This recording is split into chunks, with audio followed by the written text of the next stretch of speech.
घेरा, सब रोने लग गई, रोने लग गई और विधाता को दोष देने लग गई। आज सारी गोपियां कहती हैं अहो विधातस्तव न क्वचित दया संयोज्य मैत्रा प्रणयेन देहिना। हे विधाता, तुमको जरा भी दया नहीं आती है क्या? अरे पहले प्रेमी को मिलाते हो और फिर बिछड़न कराते हो। तुम जानते हो कि हम कन्हैया के बिना एक दिन तो क्या एक पल नहीं रह सकते। हम कन्हैया के बिना कैसे रहेंगे? आज इन जैसे ही कन्हैया रथ में बैठे तो ये गोपियां आज रथ के आगे सब लेट गई महाराज। इन्होंने कहा कि अक्रूर जी, अगर तुम्हें कन्हैया को ले जाना है तो इस रथ को हमारे ऊपर से ले जाना पड़ेगा। ये प्रेम है महाराज इन गोपियों का। सुंदर तन अति सौम्य मुख पर स्वभाव से क्रूर।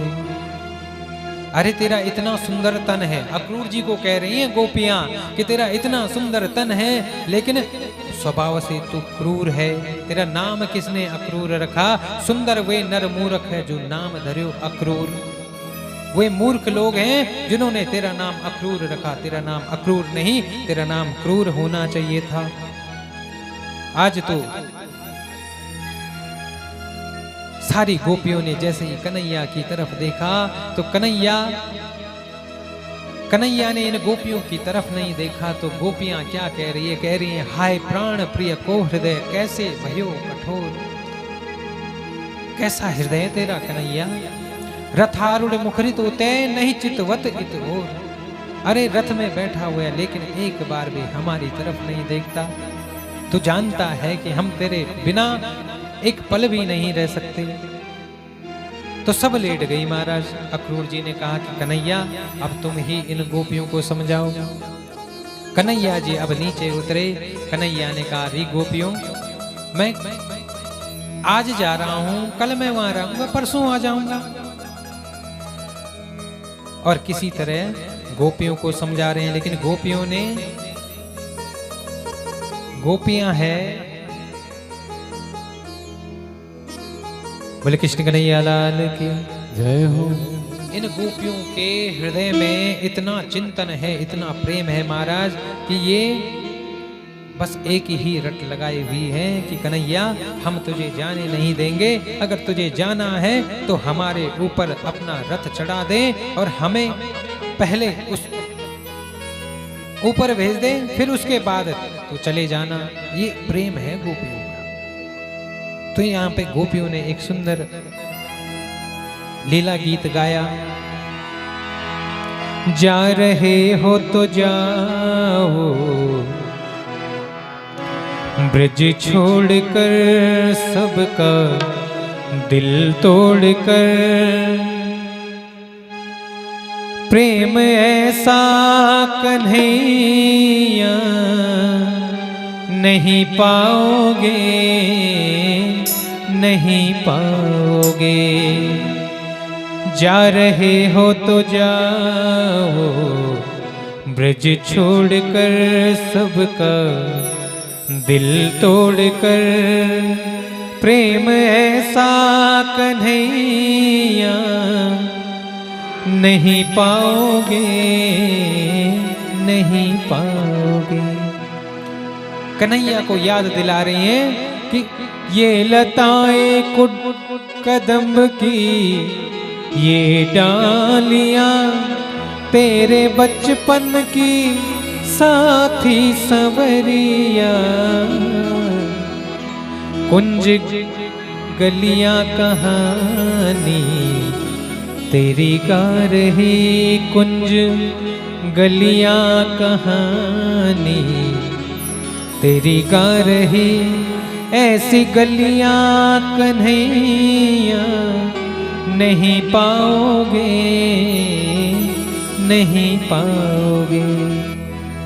लेके ग्वालों को घर में आना तेरा, घर के छीके से माखन चुराना तेरा। स्वाद माखन का जैसा ब्रज में मिला, ब्रज में मिला स्वाद ऐसा कन्हैया नहीं पाओगे, नहीं पाओगे। ये कन्हैया उद्यम करता है महाराज, कहते हैं कितनी फोड़ी गगरिया पनघट पर चीर किसके बचे श्याम प्यारे कहो, तेरे उद्यमों को जिसने हंस कर सहा, हंस कर सहा, ऐसे प्रेमी कन्हैया नहीं पाओगे, नहीं पाओगे। जा रहे हो तो जाओ ब्रज छोड़कर। हे कन्हैया जा रहे हो लेकिन ऐसे प्रेमी, अरे तेरे उद्यमों को हमने कितना सहा, तूने चोरी की हमने सब सहा, ऐसे प्रेमी तुझे कहां मिलेंगे। किसी तरह गोपियों ने आज कन्हैया को विदा किया, लेकिन जैसे ही कन्हैया आगे को बढ़ते गए तो आज जो है ये गोपियां अपने पलकों को दोष दे रही हैं और उस विधाता को दोष दे रही हैं कि विधाता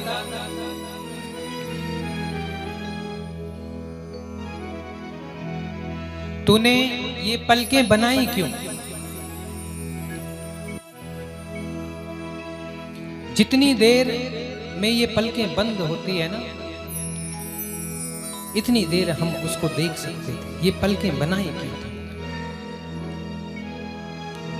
उस विधाता को दोष दे और एक टक कन्हैया को देखती रही कि कहीं ये पलकें बंद होने से पहले कहीं कन्हैया ओझल न हो जाए।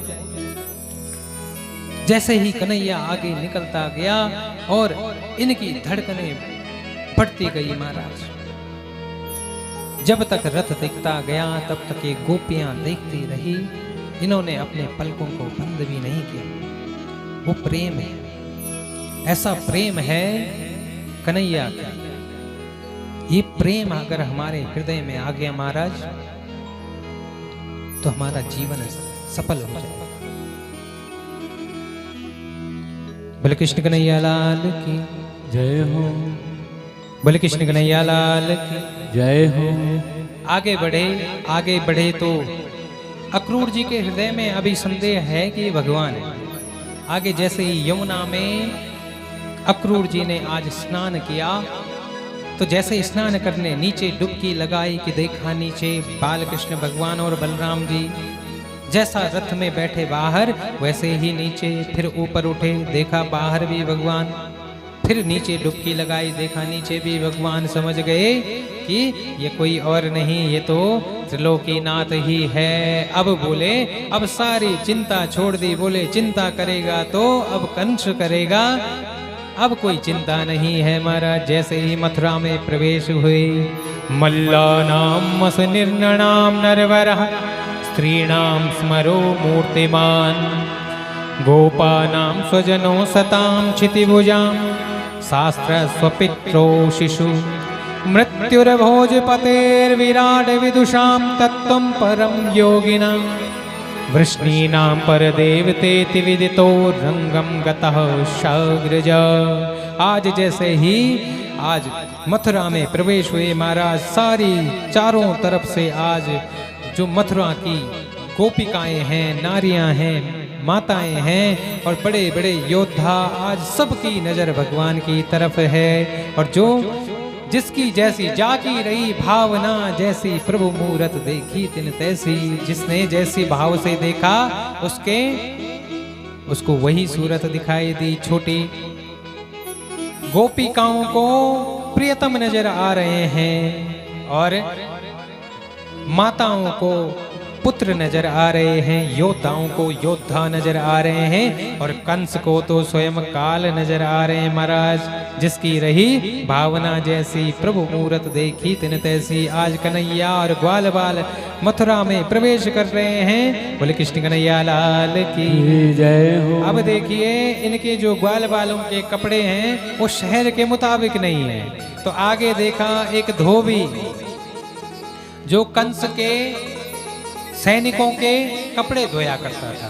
बोले कृष्ण कन्हैया लाल की जय हो।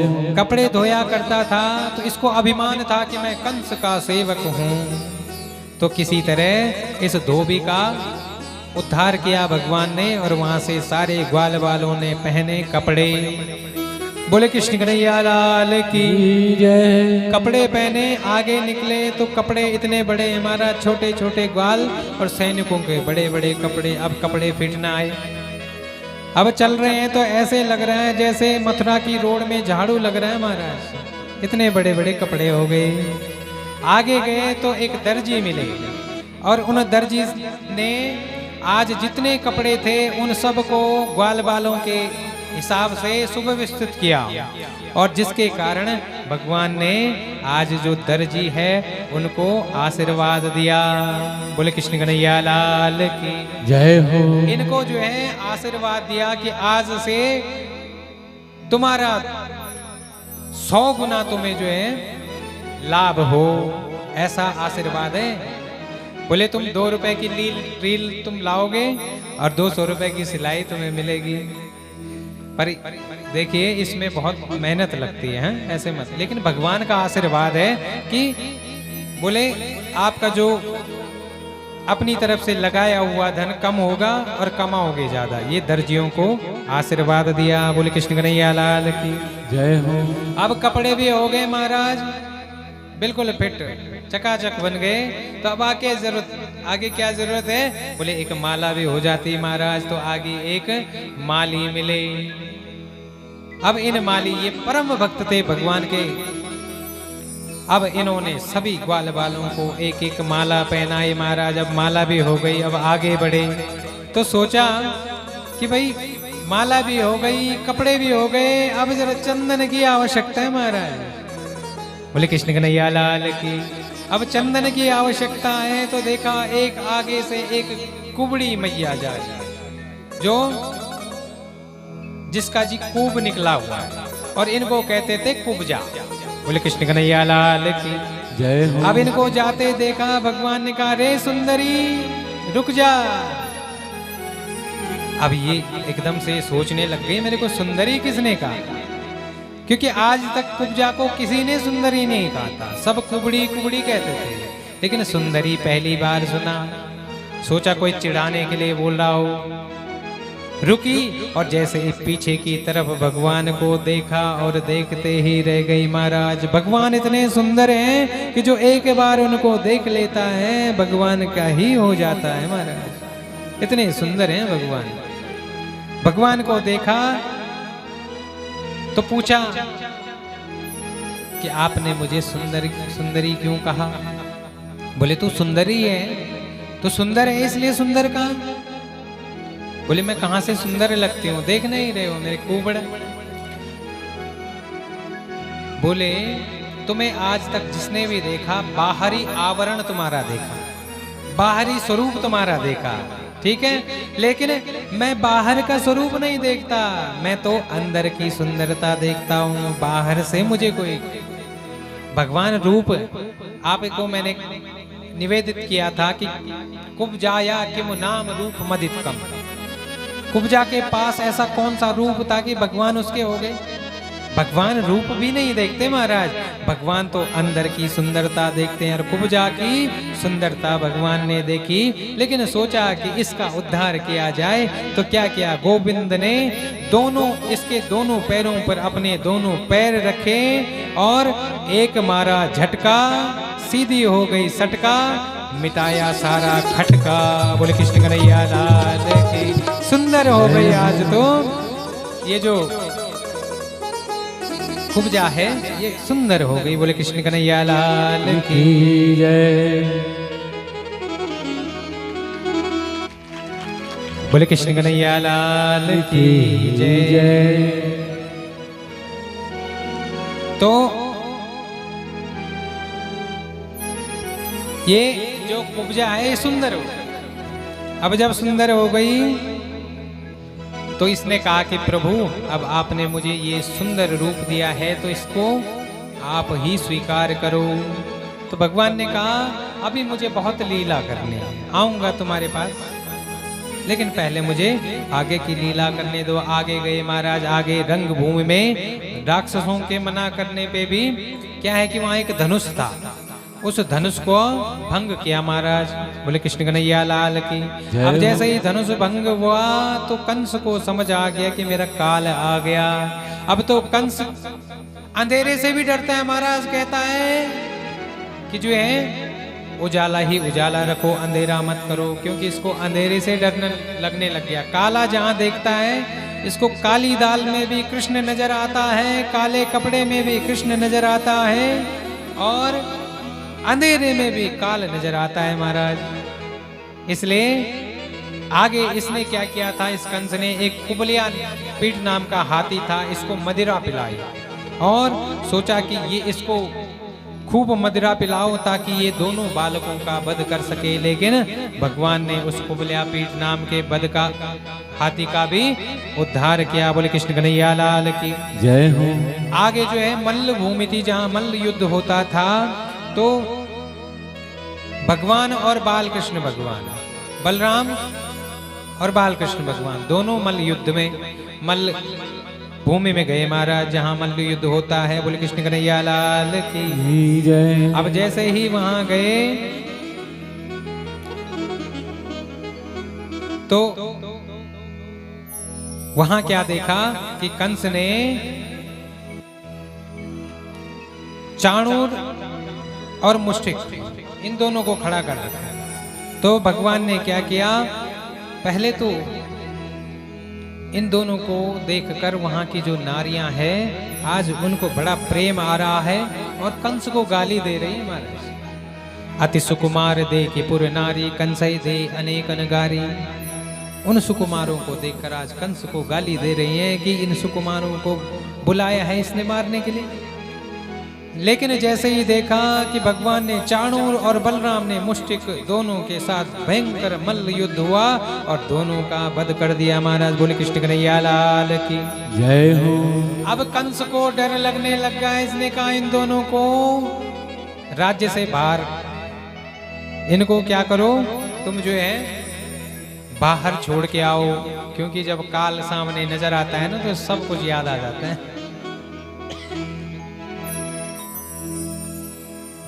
तो तभी भगवान ने क्या किया, भगवान ने देखा कि कंस सिंहासन में बैठा हुआ बड़ी फुर्ती के साथ में आज भगवान स्वयं सिंहासन में गए और पकड़ा आज कंस का केश पकड़े और केश पकड़ के कहा कि याद कर तूने मेरी माता के केस भी ऐसे ही पकड़े थे, और वहां से सीधे सिंहासन से नीचे गिराया और उसकी छाती में बैठ गए और छाती में बैठकर उस पर प्रहार किया और इससे कंस का अंत हो गया। बोले कंस मर्दन भगवान की, बोले कंस मर्दन भगवान की जय। आगे जो है अब माता पिता को कारागार से मुक्त किया। आज पहली बार माँ से मिले हैं कन्हैया।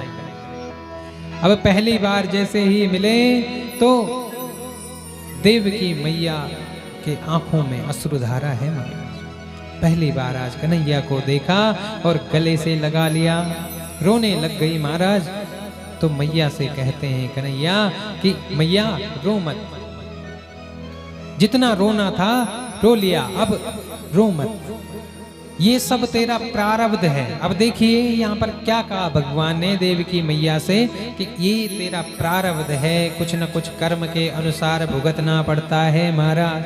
तो ये सोच लीजिए कि आपके जीवन में अगर दुख आता है तो दुख आने का कारण आपके ही कर्म है। अवश्यमेव भोक्तव्यम कृत कर्म शुभाशुभम। एक बात ध्यान से सुनिएगा कि हमने जो है ना जो कर्म किए होंगे उसी के अनुसार हमें दुख और सुख मिलते हैं। इसलिए इसमें भगवान का कोई दोष नहीं होता, भगवान के पास दुख है ही नहीं। वो कहां से देगा? हम लोग कहते हैं भगवान ने मुझे ये दुख दिया, ये दुख दिया। अरे भगवान के पास दुख है ही नहीं। दुख और सुख का कारण दोनों हम स्वयं हैं।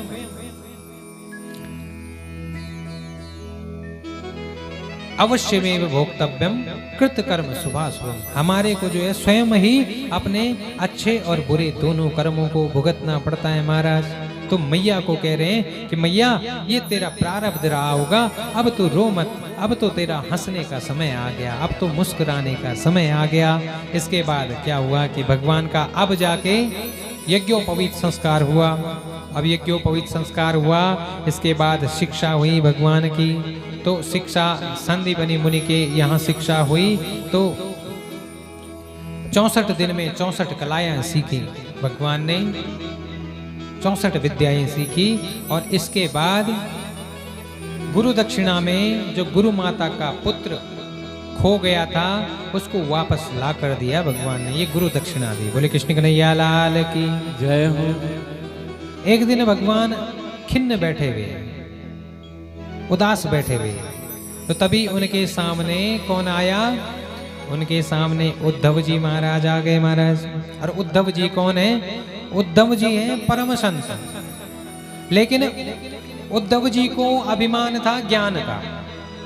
अब देखिए, जिनके जीवन में जो अपने को ज्यादा ज्ञानी समझते हैं उनके जीवन में भक्ति जल्दी से प्रवेश नहीं कर सकती। भक्त और ज्ञानी में अंतर है महाराज। कई लोग कहते हैं कि कथा, अरे ये कथा तो हमने पहले भी सुनी थी, ऐसे कहते हैं। वो भक्त नहीं, वो ज्ञानी समझते हैं अपने आप। एक व्यक्ति था ना, उसने कहा कि भाई महाराज कोई कथा सुनाइए ना। हमने कहा क्या सुनाए? बोलिए क्या सुनाए? बोले शिव कथा।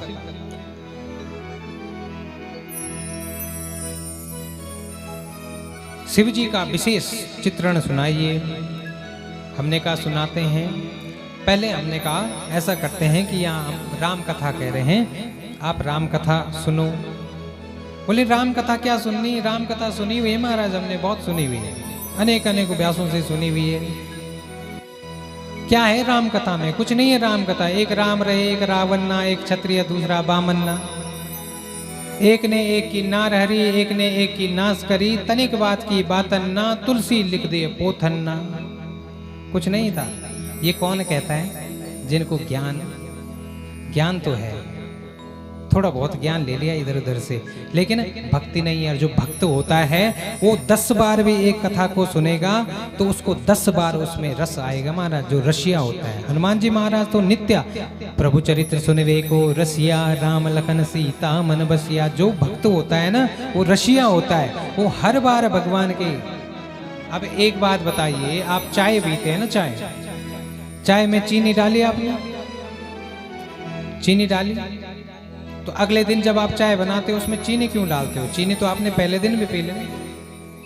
क्या है कि आप उस चीनी का, उस शक्कर का आनंद रोज लेते हो। इसी तरह भगवान की कथा है। और कथा क्या है भाई? किसी न किसी से सुनी होगी।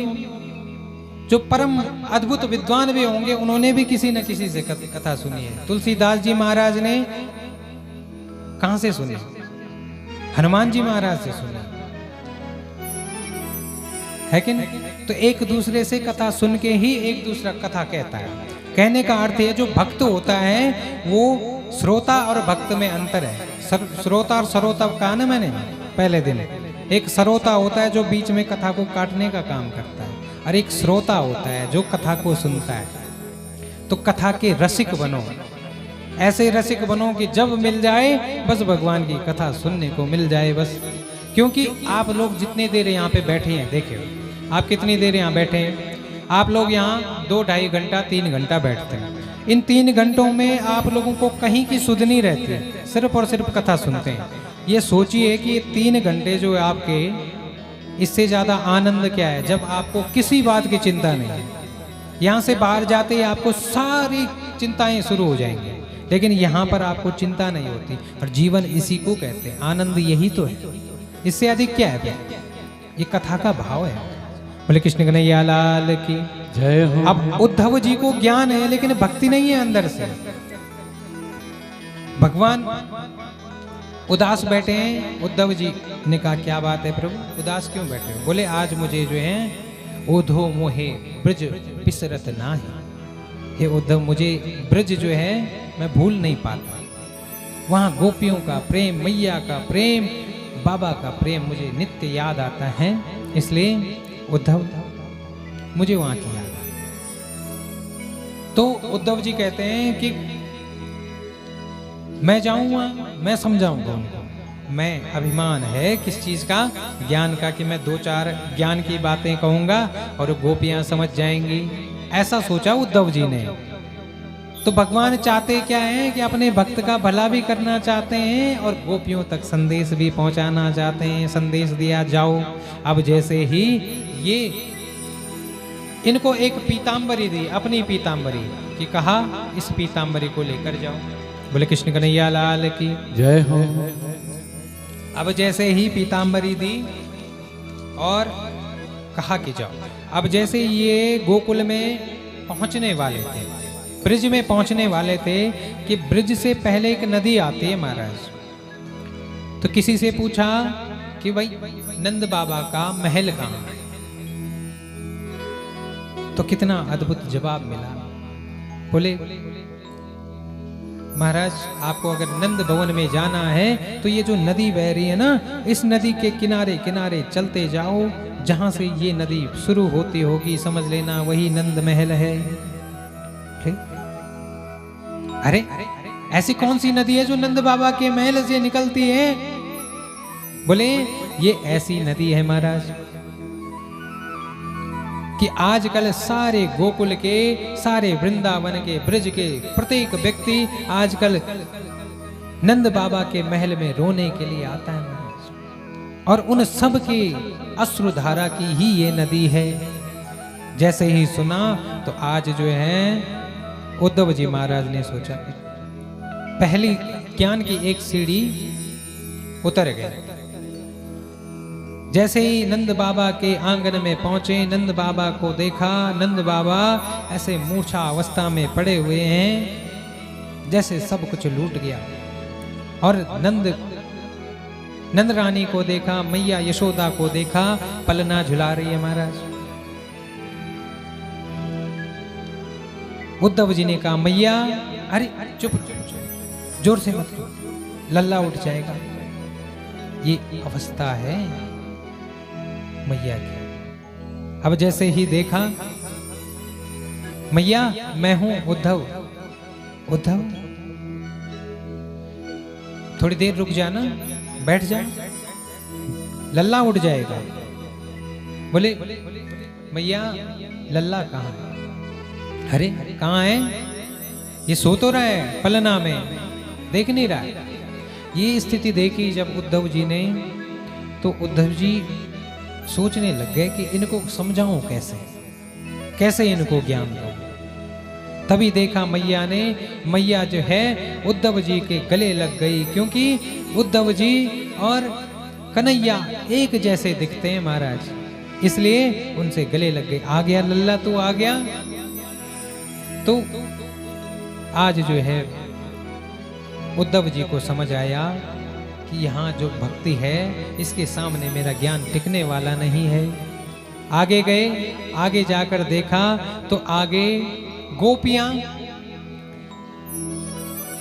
पुष्पों के सामने खड़ी है और वहां पर एक भंवरा है, रो रही है, नित्य रो रही है। तो भंवरा आया है और भंवरे ने क्या किया, भंवरा जो है इन गोपियों के पांव में जा रहा है और ये बार बार उसको हटा रही है और कह रही है मधुप की तव वंदो स्पर्शांग्री सपत्न्या कुछ बिललित माला कुमकुमाश्य सुभिर्ना बहतु मधुपतिस्तन माननी नाम प्रसादम यदु सदसि विडम्या यस्य दूतस्त्वमीद्र। रे मधु, तू बहुत कपटी है, तू हमारे पास मत आ, तू बहुत कपटी है, क्योंकि तू उस कपटी का सखा है। अरे तू क्यों हमारे पैरों को छूकर हमारे को मनाने का प्रयत्न कर रहा है? ऐसे ही वो भी था कपटी, वो भी ऐसे ही मनाता था। और तू भी उसी का तो सखा है। भंवर को क्यों कह रही है? क्योंकि भंवर क्या करता है? पुष्प का रस लेता है। तो बोले तू भी उसकी तरह कपटी सकृत धर सुदाम स्वाम मोहनी पाययित्वा सुमनस एव सद्यस्त